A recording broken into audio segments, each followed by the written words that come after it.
Hello friends, Rayalaseema special ఒక వంట నేను మీకు చూపిస్తాను ఈ వీడియోలో ఈరోజు. అది పులగం. హాఫ్ గ్లాసు పెసలు, హాఫ్ గ్లాసు బియ్యం తీసుకొని బాగా ఫ్రై చేసుకోవాలి.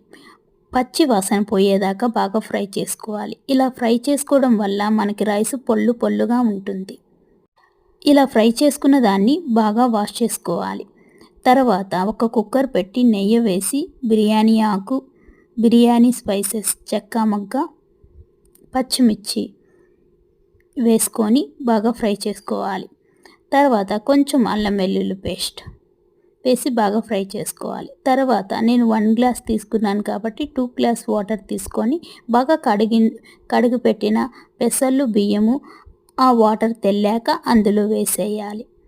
తర్వాత కుక్కర్ పెట్టి 2 విజిల్స్ రంపిస్తే చాలా బాగుంటుంది రైస్. హెల్తీ ఇది. పచ్చళ్ళలో, పెరుగులో సర్వ్